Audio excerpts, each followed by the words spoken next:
내일 그렇게 만약에 평결이 사실 언제 있을지는 모릅니다만 예. 평결이 이뤄지고 난 뒤에 결정문이 발표가 되겠죠. 11시에 발표를 한다고 했는데 결과는 정오쯤에 알 수 있을 거다 이렇게 얘기를 하고 있어요. 왜 1시간 정도 오래 그렇습니다. 걸리는 건지.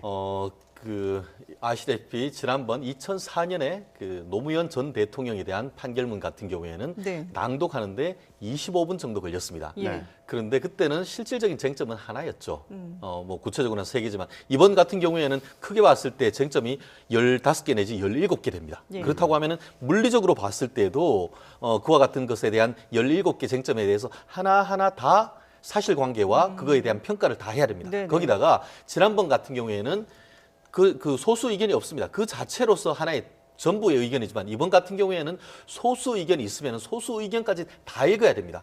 그렇기 때문에 결국 쟁점이 많고 소수 의견이 있다라고 하면 그 소수 의견까지 모두 읽어야 되기 때문에 네네. 결국 그 물리적인 분량 측면에서 적어도 1시간 이상 될 가능성이 있다라고 하는데 결국 1시간 정도 대충 읽어 나가면은 네. 그 큰 흐름 속에서 결과를 알 수 있지 않을까 하는 예측에서 한 12시 정도, 11시 시작해서 12시 정도면 알 수 있지 않을까 하는데 그 부분에 대해서도 아직까지 단정할 수는 없습니다.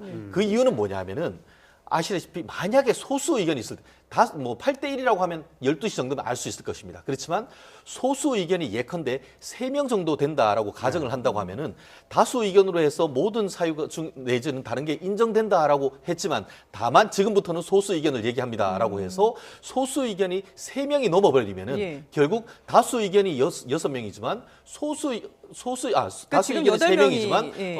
그 소수 의견이 3명이기 때문에 파면하지 못한다라는 결과가 나올 수도 있습니다. 네네네. 그렇기 때문에 12시쯤에는 대충 짐작은 할 수 있지만 소수 의견이 있다고 한다고 하면은 소수 의견을 끝까지 들어봐서만이 예. 최종 결론을 알 수 있다. 이렇게 얘기할 수 있지 않을까 예. 한 싶습니다. 가지 알 수 있는 것 딱 있습니다. 이정미 권한대행이나 혹은 강일원 주심 재판관이 낭독을 하지 않으면 네. 낭독하지 않으면 소수 의견이 있다는 뜻이에요. 확실하게. 왜냐하면 자 강일원 주심 재판관이나 혹은 이정미 권한대행이 결정문을 낭독하게 되어 있는데 이 두 분이 혹시나 소수 의견으로 갈 경우 그럴 경우는 다수 의견 중에서 선임 재판관이 결정문을 낭독하게 되어 있습니다. 그러니까 최소한 이정미 권한대행이나 강일원 주심 재판관이 낭독을 하지 아니하면 이것은 8대 0은 아니다. 뭔가 네. 소수 의견이 있었다. 예. 이 두 분은 소수 의견이다라고는 추측할 수가 있습니다. 다만 이 부분과 관련해서 제일 중요한 게 주문 아니겠습니까? 네. 주문인데 우리가 법조인들 같은 경우에는 그 첫 글자만 들어도 알 수가 있습니다. 무슨 말씀이냐 하면은